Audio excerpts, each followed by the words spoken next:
We're in the town of Chartres, about an hour's train ride from Paris, looking at the great medieval cathedral Notre Dame de Chartres. It's easy to think about this church as a day trip from Paris, but back in the 11th, 12th, 13th centuries, the town of Chartres was a major destination unto itself. But it's important that we understand it within the orbit of Paris, because Gothic as a style developed in the Ile-de-France, that is, the area around Paris that was ruled by the King of France. We think now of France as a nation with stable borders, but in the medieval period, the king only controlled the area immediately around Paris. And it was in this area that the architectural style of Gothic first developed. Now, Chartres was a destination for a very particular reason. It had, and still has, the tunic that the Virgin Mary wore, it was believed, when she gave birth to Christ. And as the Virgin Mary's importance grew during the medieval period, the importance of this church, and specifically this relic, grew.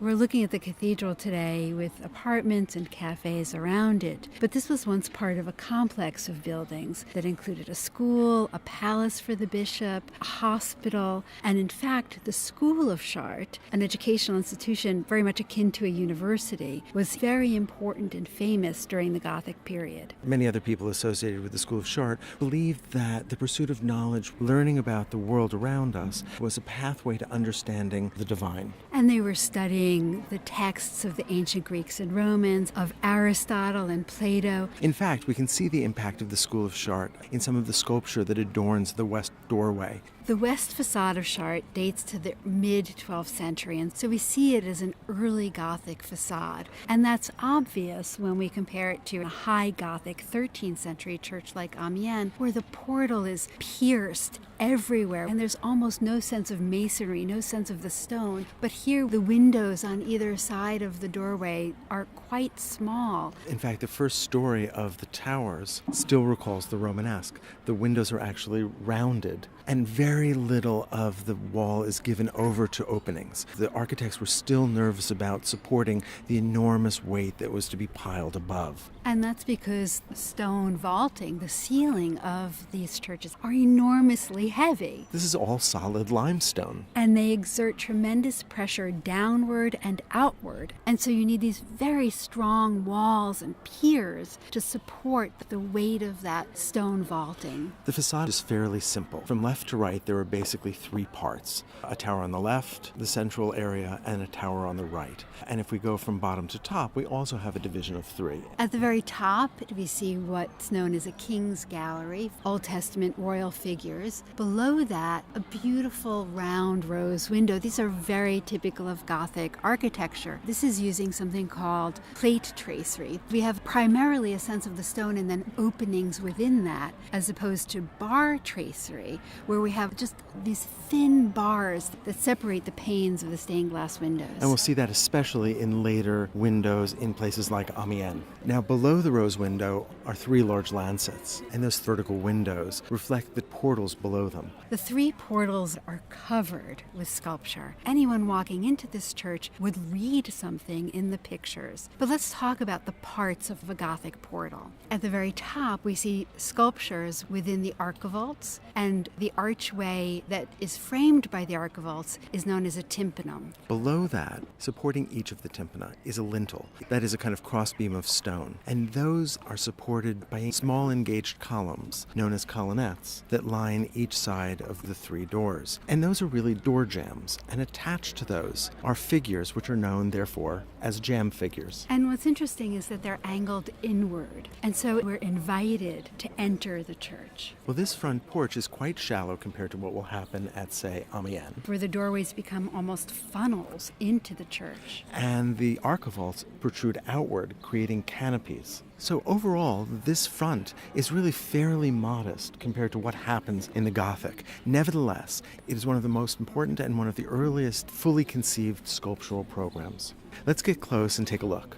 When I was in school, the three tympanum were taught to me as follows. The tympanum on the left showed the ascension of Christ. The largest of the three, the tympanum in the middle, showed the second coming of Christ. And the tympanum on the right showed scenes that related to the life of the Virgin Mary. But things have changed. We have a new interpretation, and that is that the portal on the left, instead of depicting the ascension, depicts Christ before he takes on physical form. That is a Christ out of time. Before the incarnation, before God is made flesh. Below, we see 4 angels. And probably my favorite part of this is the way that the angels try to reach below the barrier that separates them from the prophets. Some of the prophets don't seem to have any idea that there's anything above them, although a few have cocked their head with some interest. Well, they're prophets. They begin to see the future. They begin to understand God's plan for mankind, but they can't see it entirely. In order to see that, we have to go to the right tympanum, the tympanum devoted to the Virgin Mary. Who makes possible God taking on physical form and entering the world so that we can be saved. Let's start with the lintel.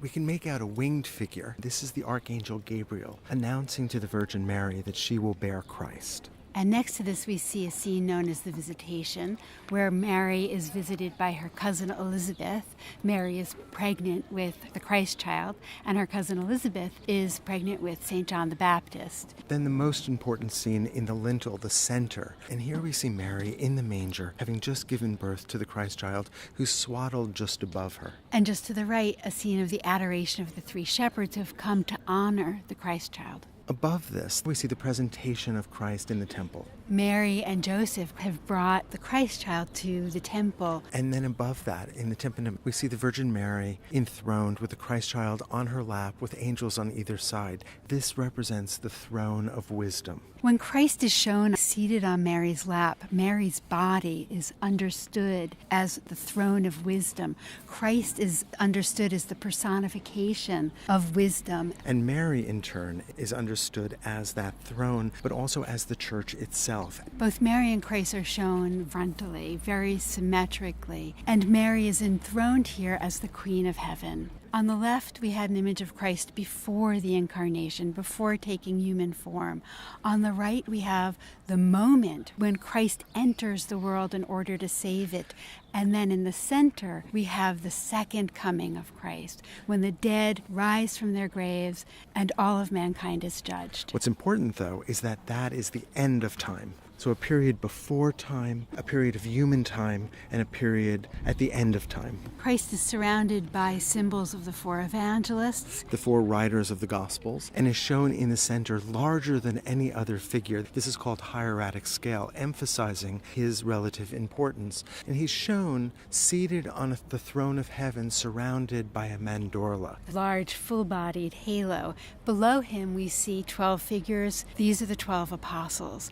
Now, the jam figures are especially beautiful here at Chartres. These represent Old Testament prophets and kings and queens, and by association, the kings and queens of France. The jams of the Westwork are my favorite figures at Chartres. They're so long and attenuated. They're so solemn and so elegant. You'll notice that each figure is attached to a column, and each figure resembles a column. And so there's an interdependence between the architecture and the sculpture that adorns it. It seems natural to wonder why the figures have been so abstracted, why they're so absurdly long, or even why their feet seem to be dangling down a bit. These are heavenly, divine figures. They're not meant to look physical and on this earth. They're meant to look transcendent. If you look at the drapery, the folds are indicated by lines. There's a very little sense of mass. Instead, there's a real emphasis on the linear. By the time of the High Gothic period, and in fact on other later sculpted portals here at Chartres, we'll see figures who have much more volume. Figures become more human. Another important attribute is their sense of isolation. Each figure seems isolated from the figures beside it. That too will change on the later sculpted portals at Chartres and at other High Gothic cathedrals. Well, we've been talking about the portals. I think we ought to use the doors. Let's go in. We've walked into the cathedral. And we're entering into this long space, which is based on a basilica plan. A basilica is a type of building that Christians borrowed from the ancient Romans. It's longitudinal. It has an entrance on one end. Opposite that is the apse, the holiest part of the church. And if you were to look at the church from a bird's eye view, you would see that the church sketches the shape of a cross, because it is the long hallway, the nave, that is crossed by something called the transept. And here at Chartres, the north and south transept also have doorways that are sculpted. This church is a little more complicated because on either side of the nave there are auxiliary hallways known as aisles. And this was so that pilgrims, that is religious visitors, could enter the church and move through to the apse and around the other side without disturbing a mass that might be taking place. And those pilgrims were primarily here to see the famous relic of the tunic of the Virgin, and later another relic that was acquired by the cathedral, the head of St. Anne, the Virgin Mary's mother. And in fact, the most famous relic of this church, the tunic of the Virgin Mary, played a very important role in the church that we're now sitting in. We were looking at the west front, and that was part of a church that dated to 1145. But in 1194, there was a terrible fire, and most of the church burned to the ground. But miraculously, two priests saved the tunic of the Virgin Mary. When the people of Chartres saw that the tunic was safe, they interpreted this as a miracle, one with a message that the Virgin Mary wanted an even more beautiful and grander church to house her relic. And that's the church that we're in now. The west front of the church that survived the fire is decidedly early Gothic. The church that we're sitting in now, that was built after the fire, is clearly the beginning of the High Gothic style. And that's probably most clear if we look at the interior elevation, because unlike earlier Gothic churches like at Paris, where there was a 4-part elevation, here we have a 3-part elevation. So the 3-part elevation consists of a nave arcade, these very tall, pointed arches that are very slender and graceful. That's the lowest level. On top of that, we see an arcade standing in front of a wall, and that area is called the triforium. Above that, we see a very tall clerestory, windows. In this case, each bay of the nave. We see 2 lancet windows topped by an oculus. But the 3 segments of the elevation are united by the piers and the colonnettes that are attached to the piers, and you can see them soaring from the pavement below all the way up. And so we have that interest in linearity and these lines that draw our eye upward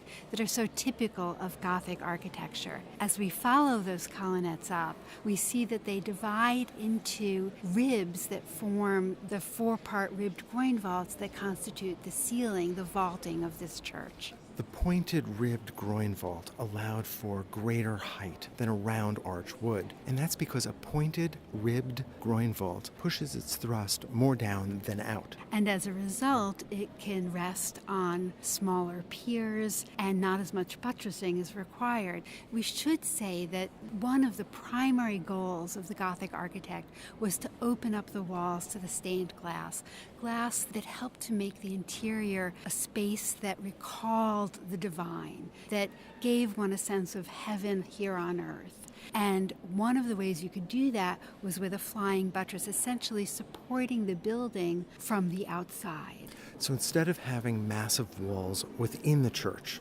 much of the weight is supported by flying buttresses that help support the lateral thrust of the building. And while the flying buttresses are beautiful architectural elements in their own right, they were really subservient to the idea of allowing the walls to open up, to allow for more glass, for more light to enter into the church. But this wasn't aesthetic. The idea was that light itself was an expression of the divine. And nowhere is this more evident than in Chartres, where more of the original glass survives from the medieval era. And that glass is largely this lovely deep blue color that's especially associated with Chartres. But there's also reds and golds, creating a space that makes you feel as though you're almost inside of a jewel, with light refracting in all different ways. It is still stunning. It's still spectacular. One can only imagine the impression this glass would have made in the 12th century, when most people's clothing was earth colors, where painting was rare, where windows in your houses were very small. And so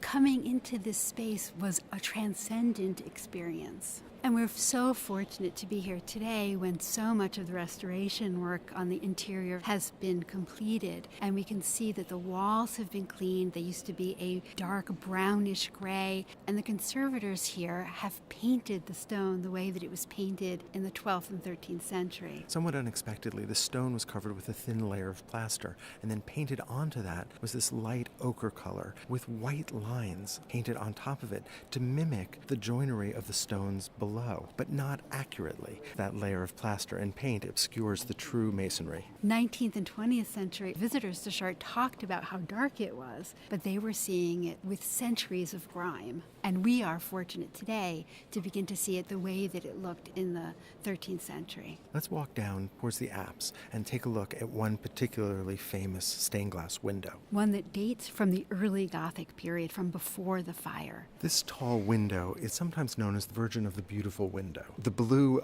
contrast against the red is extraordinary. It looks like the window is made out of rubies and sapphires. Mary is frontal. Here again, we see Mary as the throne of wisdom. Mary is elongated. Both of the figures are strictly frontal. We're clearly looking at a heavenly image and not an earthly image, but a projection of the divine. At the end of the north transept is an enormous rose window on top of 5 lancets. This is a much bigger rose than what we see in the earlier west front. This was paid for by Blanche of Castile, the mother of St. Louis, King Louis IX, who was a major patron of Gothic art. And we can see fleur-de-lis throughout this window, a reference to the French monarchy. In the center of the rose, we once again see the Virgin Mary holding the Christ child. Surrounding Mary, we see doves and angels, and then prophets and kings. For example, in the 12 o'clock position, we see King David. When we look at the 5 lancets below, we see in the center St. Anne, Mary's mother. Remember that the cathedral acquired the relic of the head of St. Anne,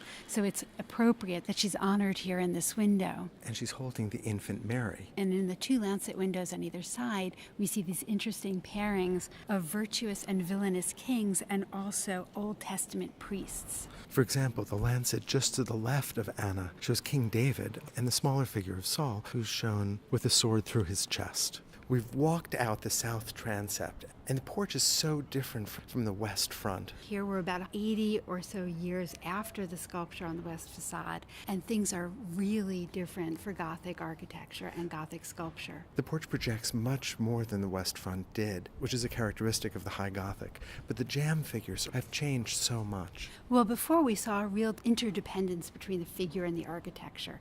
The figure looked like a column, and it was in front of a column. Here, the figures are still in front of columns, but they have an independence from the architecture which is entirely new. The most famous figure on the south porch is Saint Theodore, and you can see why. Well, he looks almost like an ancient Greek or Roman figure. We see that the body has movement. The jamb figures on the west portal were so elongated and static. They were columnar. And they had no sense of liveliness to them. Theodore seems almost as though he could walk off the porch and greet us. His right hip juts out, and it creates this Gothic sway. Just look at the feet. His feet are firmly planted, whereas the figures on the west front seem to dangle somehow in midair. In his right hand, he carries a spear with a banner, and we see, much more than on the west front, a sense of volume to the drapery, especially when we look to the hem of the garment, where we see real three-dimensional folds. Now, Theodore is still attached to the column. We can't call him freestanding.